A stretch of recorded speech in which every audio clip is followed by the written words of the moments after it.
اللهم صل على محمد وآل محمد۔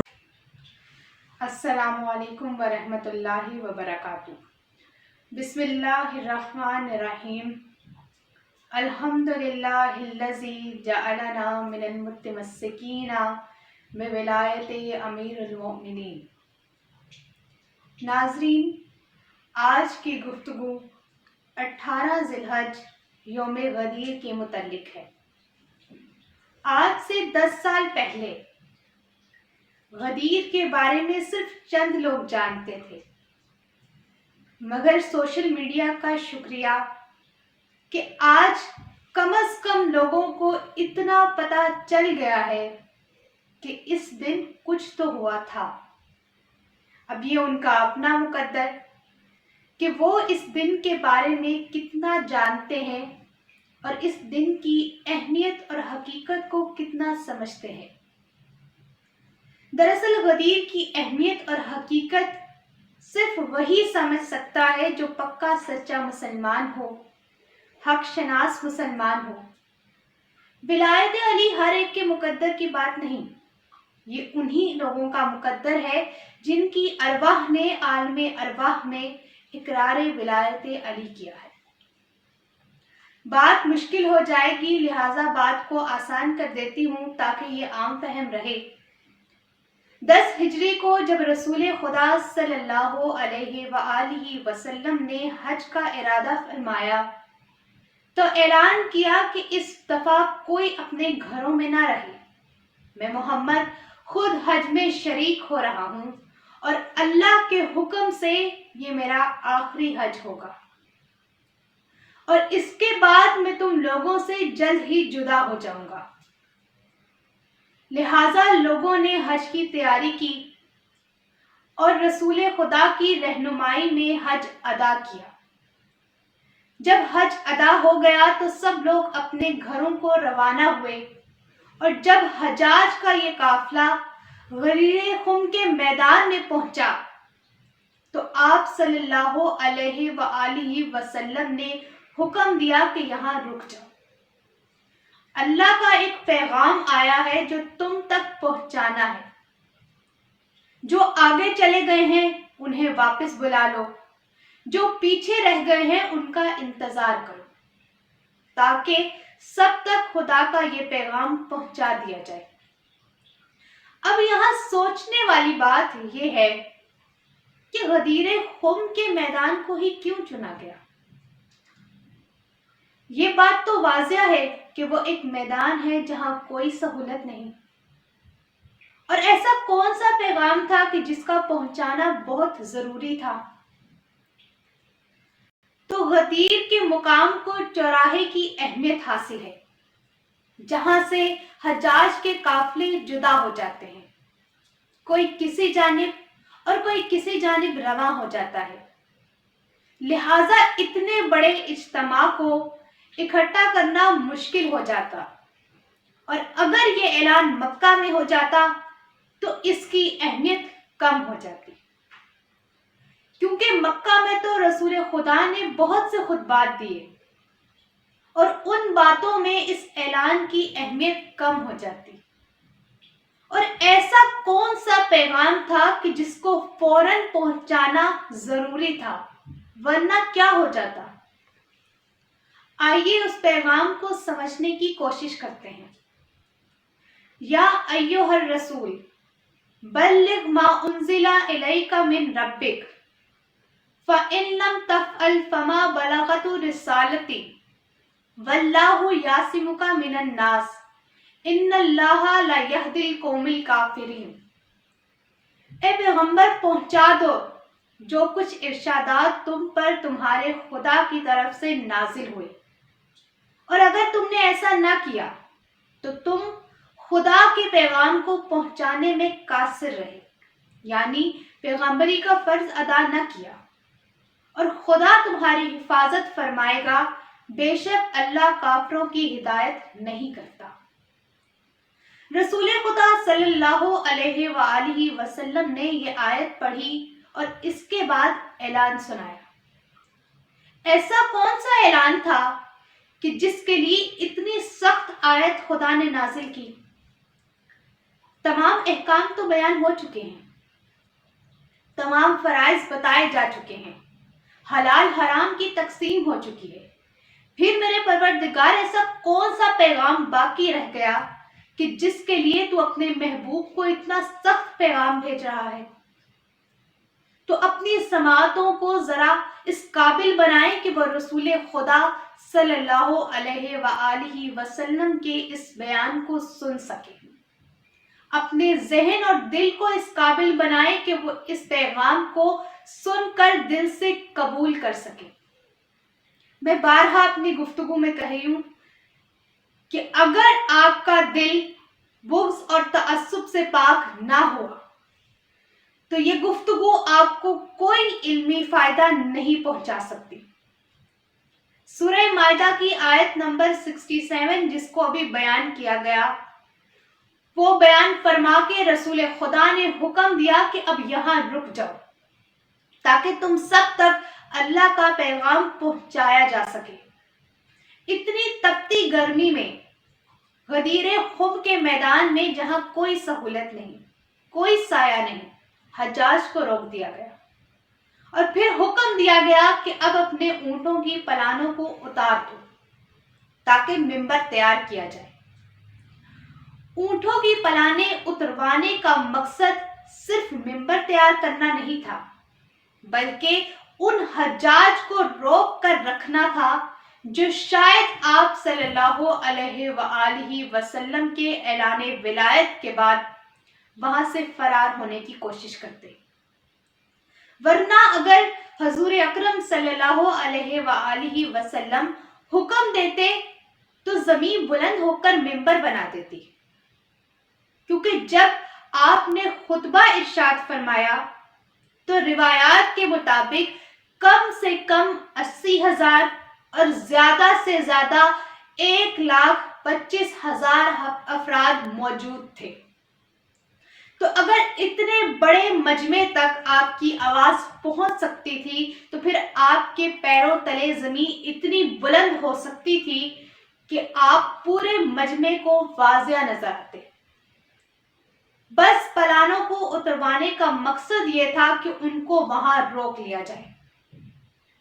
اب رسول خدا نے خطبہ ارشاد فرمایا، دین کے کچھ احکامات بیان فرمائے اور پھر پورے مجمع سے سوال کیا کہ تم میں سے کون مجھے اپنا مولا مانتا ہے؟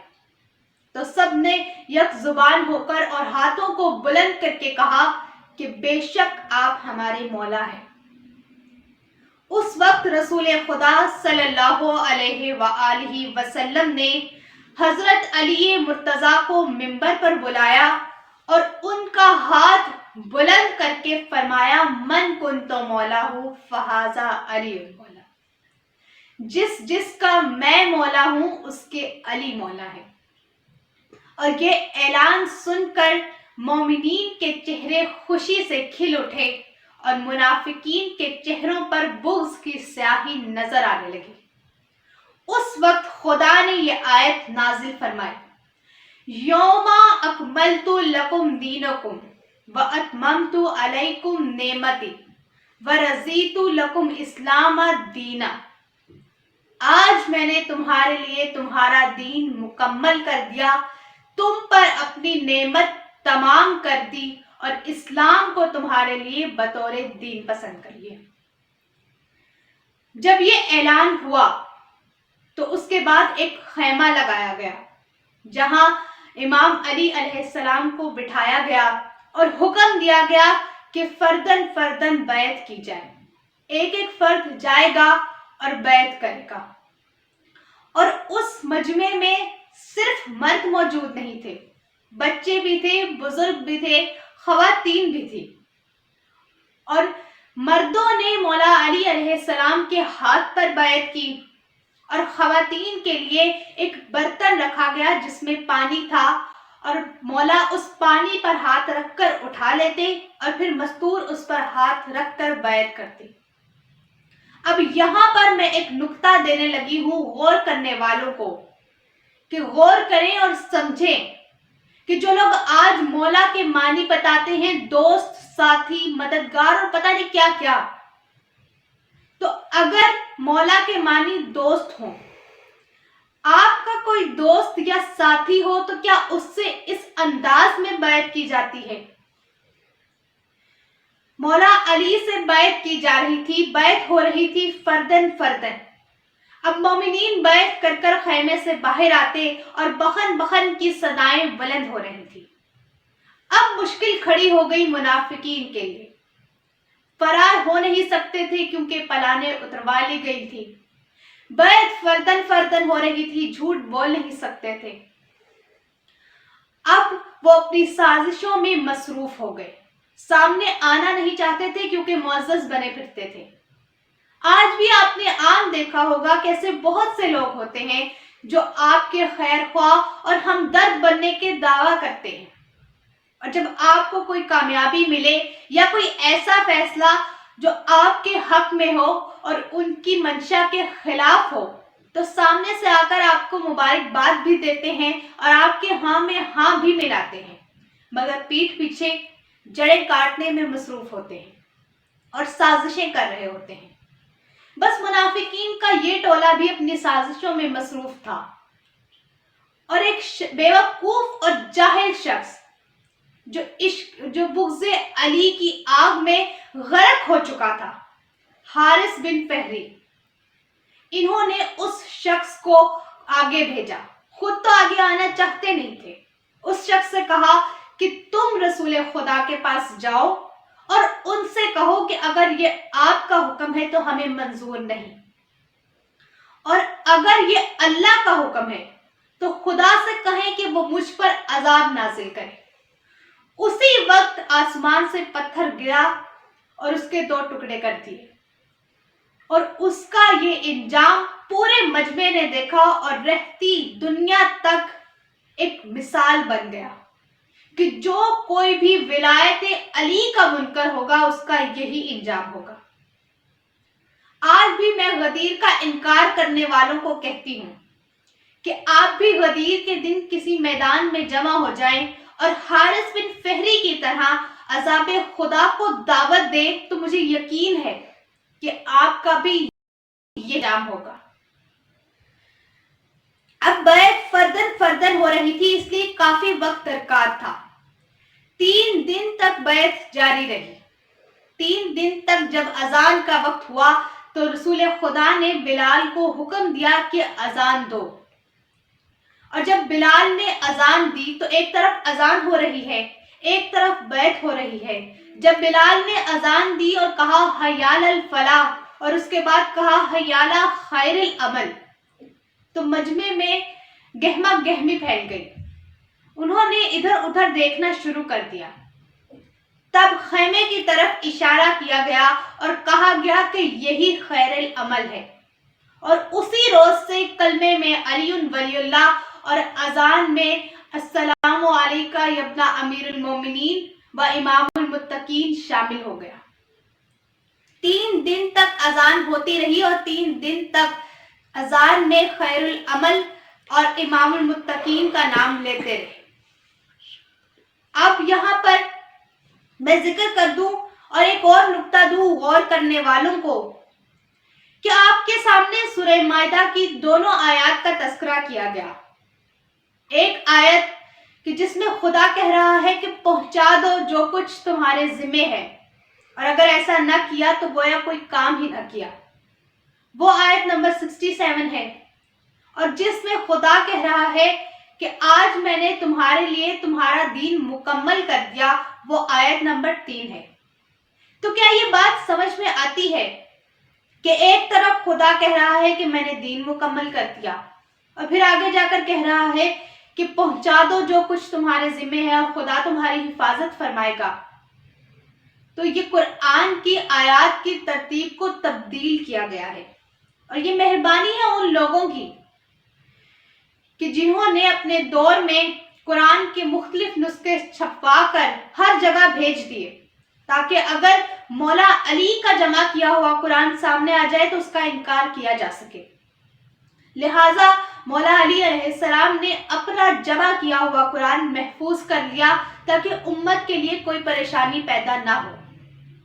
اور آج انہی لوگوں کے پیروکار ہیں جو غدیر کے دن کسی کی شہادت کے دعوے دار ہو جاتے ہیں، غدیر کے دن خوشی منانے کی بجائے کسی کی شہادت کا شوشہ چھوڑ دیتے ہیں اور خوشی منانے پر پابندی لگاتے ہیں اور سوگ منا رہے ہوتے ہیں، اور پھر 12 دن بعد جب محرم کا چاند نظر آئے تو یہی لوگ سوگ کو بدعت کہنا شروع کر دیتے ہیں اور کہتے ہیں کہ شہادت پر تو خوشی منانی چاہیے۔ کیا کیا جائے ان لوگوں کی دماغی حالت کا کہ بغض علی نے ان کو کہیں کا نہ چھوڑا، یہ خود ہی تھوکتے ہیں اور خود ہی چاٹتے ہیں۔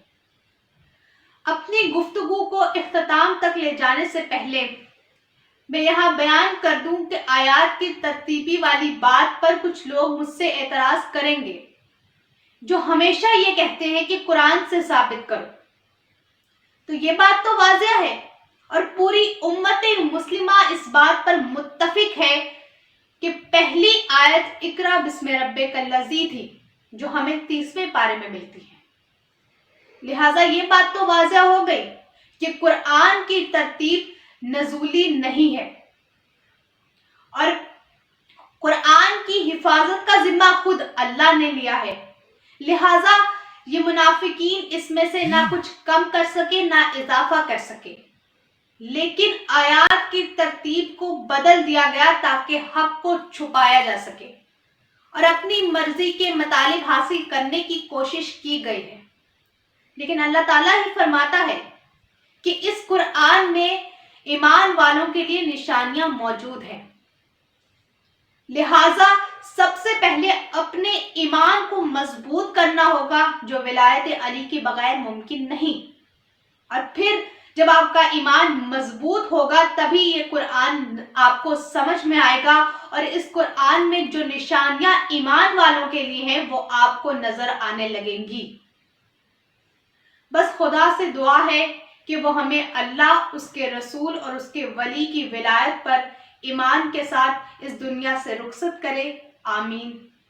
سیدہ شکرانہ بطول جعفری کو اجازت دیجیے، اللہ حافظ۔